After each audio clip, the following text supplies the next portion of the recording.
suis certaine que tu aimerais savoir comment se déroule un suivi de grossesse au Québec.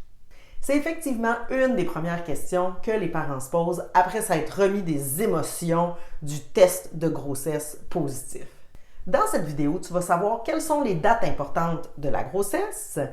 Tu vas aussi savoir quand est-ce qu'aura lieu ton premier rendez-vous, qui est tellement attendu, et les rendez-vous suivants.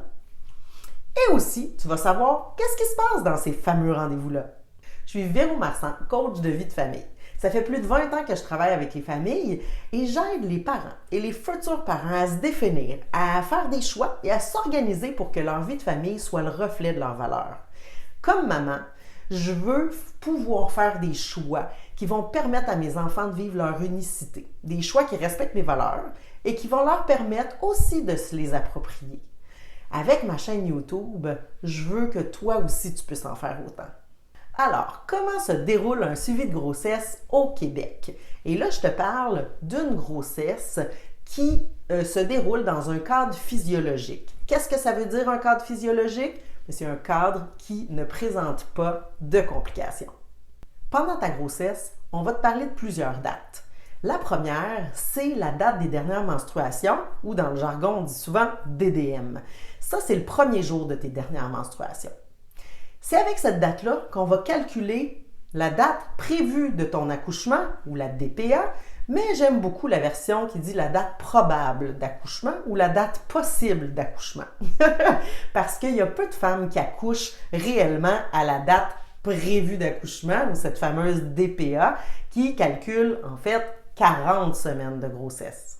On dit qu'une grossesse à terme, c'est de 37 à 42 semaines. Donc, un bébé qui va naître après 37 semaines ne sera pas considéré comme prématuré. Et on peut étirer jusqu'à 42 semaines, des fois un petit peu plus, mais c'est très rare que les professionnels vont attendre plus longtemps que 42 semaines pour mettre à terme à la grossesse ou disons provoquer l'accouchement. Ton premier rendez-vous aura lieu entre la 8e et la 12e semaine de grossesse. Qu'est-ce qui se passe dans ce fameux rendez-vous-là?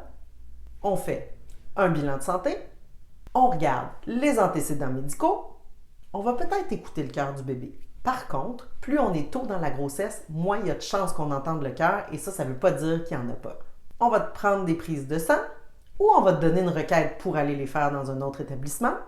On va te remettre des requêtes pour aller passer des échographies ou encore les tests de dépistage génétique si c'est ton désir. Il pourrait aussi y avoir un examen gynécologique, mais ce n'est pas toujours nécessaire. Pour les autres rendez-vous et leur fréquence, jusqu'à environ 32 semaines de grossesse, les rendez-vous ont lieu de 4 à 6 semaines. Et encore, qu'est-ce qui se passe dans ces rendez-vous-là? On va prendre les signes vitaux, on écoute le cœur du bébé et on calcule ses pulsations.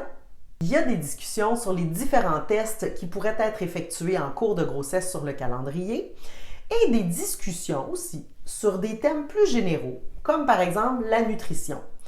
Tu pourrais aussi être référé à d'autres professionnels selon tes besoins.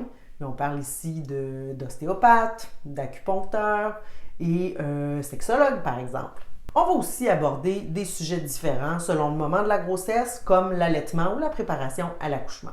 Si la personne qui effectue le suivi de grossesse a des doutes sur quelque chose, elle pourrait te référer à des spécialistes et t'envoyer consulter, faire une consultation médicale.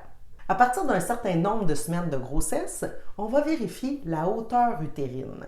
Ça, c'est on mesure l'utérus et ça donne des indications sur la croissance de l'utérus, la croissance du bébé, le liquide amniotique et aussi sur le placenta. Il y a aussi un autre élément qui va être vérifié dans les dernières semaines de grossesse et c'est la présentation du bébé. Alors, on veut savoir si le bébé se présente par la tête ou par les fesses, ce qu'on appelle aussi le siège.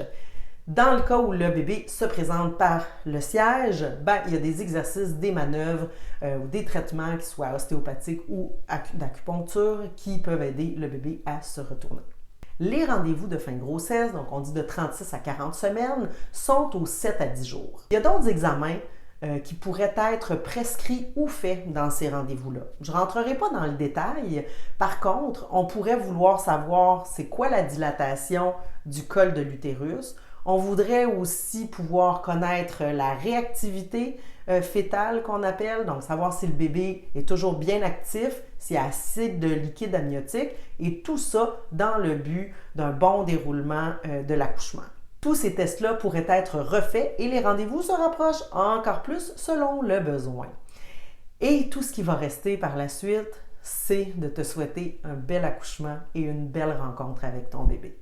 Dans la vidéo, je t'ai fait un survol de comment se déroule un suivi de grossesse au Québec. Que ce soit par des sages-femmes ou par des médecins, le calendrier est pas mal le même.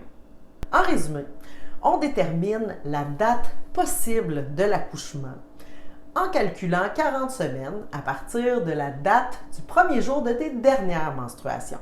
On vérifie que tout le monde se porte bien, on fait les tests et les examens nécessaires aux besoins, on réfère à des spécialistes s'il y a des doutes sur le déroulement physiologique de la grossesse, et plus on se rapproche de l'accouchement, plus les rendez-vous se rapprochent aussi. Clique sur le pouce en l'air si tu as aimé la vidéo.